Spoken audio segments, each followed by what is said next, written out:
आइए अब हम देखेंगे 3 पुल्ली एटीडी सिस्टम का पीओएच कैसे किया जाता है। इसका आरआई नंबर होता है 5512। इसमें दो तरीके की पुल्लियाँ होती है। एक दो पुल्ली एक साथ होती है जो मास्ट एंड पे लगती है, और एक सिंगल पुल्ली होती है जो ओइची एंड पे लगती है। और इनका सभी का जो डाया होता है वो 275 mm होता है। अभी यहाँ आप देख रहे हैं कि एक सिंगल पुल्ली का लॉक प्लेट को खोला गया। दोनों तरफ लॉक प्लेट लगी हुई होती है। सो दोनों लॉक प्लेट को सबसे पहले खोल लिया जाता है क्योंकि वो नट को घूमने नहीं देती। थ्रेडिंग पोर्शन में एक्सल का डाया 20 mm होता है, तो उसका 1.5 टाइम्स मतलब 30 mm या 30 नंबर के रिंग पाने से इस नट को खोला जाता है। इसमें आप देख रहे हैं कि एंटी फॉलिंग रॉड के लिए एक एल शेप की एंगल लगा हुआ है। सो इस छोटी पुल्ली का जो एक्सल का टोटल लेंथ होता है वो 150 mm होता है। थ्रेडिंग पोर्शन में नट बोल्ट का डाया 20 mm होता है और 30 mm तक थोड़ी दोनों तरफ थ्रेडिंग होती है। बीच का जो एक्सल होता है वो 25 mm मोटा होता है और एसएस का बना होता है। अभी जो नट बोल्ट खोला जा रहा है वह 12x65x30 का जीआई का बोल्ट है। बोल्ट खोलने के बाद में दोनों तरफ से वाटर सील को हटाया गया। ये एक जिग है जिसमें हम बेरिंग से एक्सल अलग करने या एक्सल में बेरिंग फिट करने का काम लेते हैं। यहाँ अभी एक्सल को एक साइड की बेरिंग से अलग किया जा रहा है। एक्सल एक बेरिंग के साथ नीचे गिर गया है जिसे कि बताया गया। अब इस पुल्ली में एक बेरिंग फंसी हुई है, उसको पलटा के रख कर एक कम डाया का पीस उसके अंदर रख के फिर से जिग चलाया जाएगा, जिससे दूसरे तरफ की भी बेरिंग बाहर निकल आएगी। यह बेरिंग 3 टाइप के आती है, NBC, SKF और FAG। तीनों में उसका नंबर 6305 होती है। बेरिंग निकाल के दिखाया गया। अब नई बेरिंग को उस पुली में फिट किया जाएगा। ये सील्ड किस्म की बेरिंग होती है।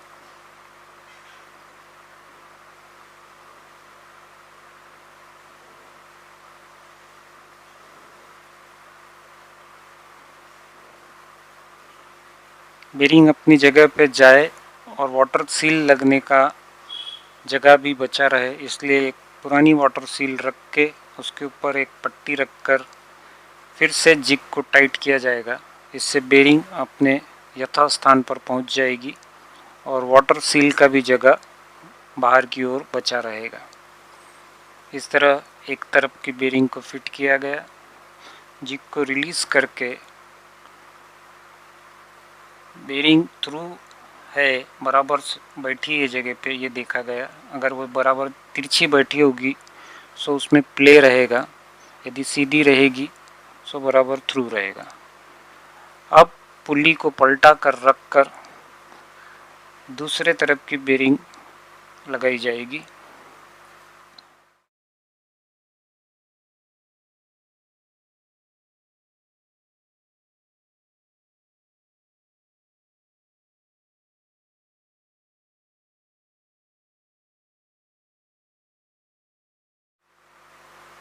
दूसरे तरफ की बेरिंग को पहले एक्सल में लगा लिया जाता है।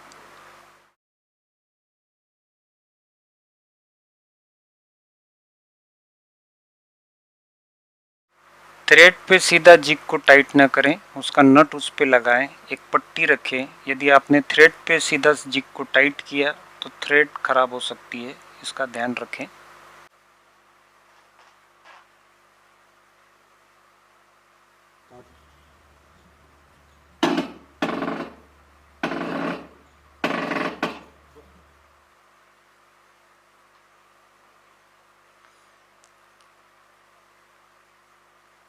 एक्सल में बेरिंग को फिट किया गया। उसके बाद नट की पोजीशन को बदला गया।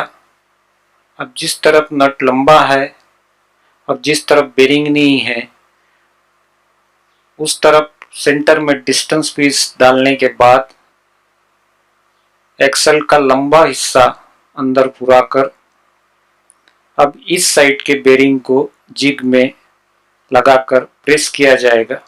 फिर से थ्रेड के ऊपर नट बोल्ट को लगा दिया गया ताकि एक्सल के थ्रेड इस एंड के भी खराब ना हो। जैसे कि आप देख रहे हैं, उसको घुमा के देखा जा रहा है ताकि वो फ्री रहे और बेरिंग भी अंदर तक बैठ जाए और वाटर सील के लिए भी जगह बची रहे। बेरिंग बैठ चुकी है। अब पुल्ली को निकालकर एक डिस्टेंस पीस को रखकर फिर से जिग से दबाया जाएगा ताकि वो अच्छी तरह से नीचे बैठ जाए।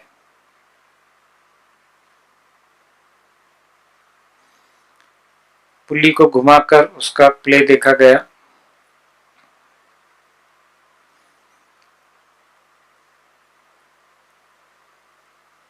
ये जो वाटर सील है, इसमें फेल्ट डाला जाता है। फेल्ट एक प्रकार का वूलन क्लॉथ है जो लगभग 60 mm लंबा होता है। उसे दबा दबा कर वाटर सील के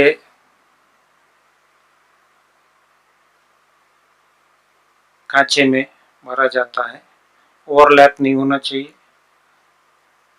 इस तरह दोनों ओर वाटर सील लगाई जाती है ताकि पानी अंदर न जाए और वापस से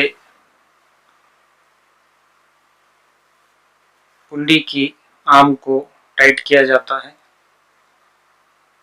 यहाँ एक तरफ 20 mm की स्लीव लगती है जिस ओर टर्न बक्कल लगता है जो ओइची एंड होता है, और एक तरफ 35 mm की स्लीव लगती है जो एसएस रोप एंडिंग कोन जिस ओर लगता है। एंटी फॉलिंग के क्लैंप लगाकर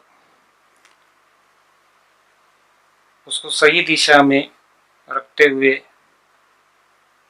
लॉक वॉशर को डालकर नट बोल्ट को लगाया गया।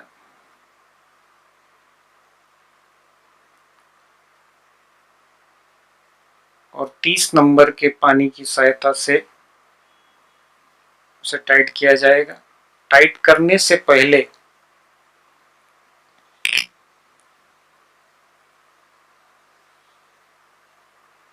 लॉक प्लेट को आर्म में लॉक किया गया।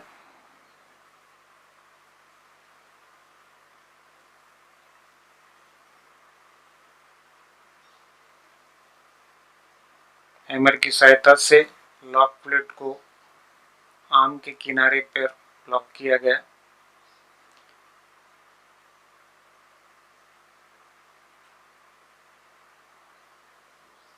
दोनों ओर के क्लैंप को सही पोजीशन में रखकर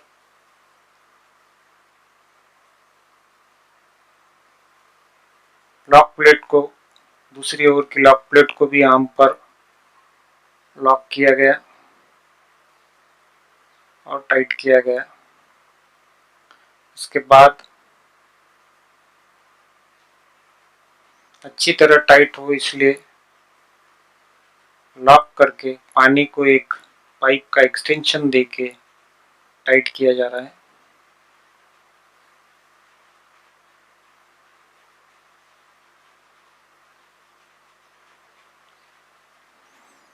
दोनों ओर से टाइट करना आवश्यक है।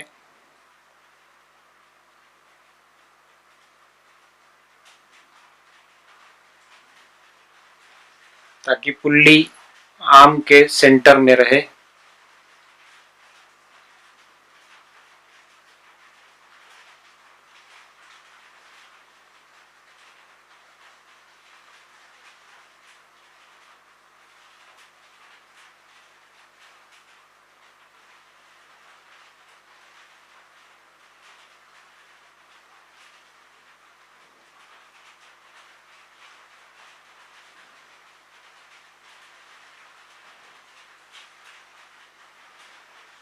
टाइट करने के बाद फिर से पुल्ली फ्री है या नहीं और अलाइंड है वो कि नहीं, ये चेक किया गया।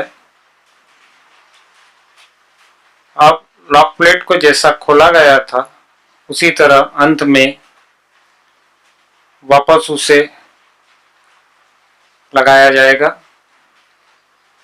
ताकि जब पुल्ली घूमे सो एक्सल ना घूमे और नट बोल्ट ढीले ना हो।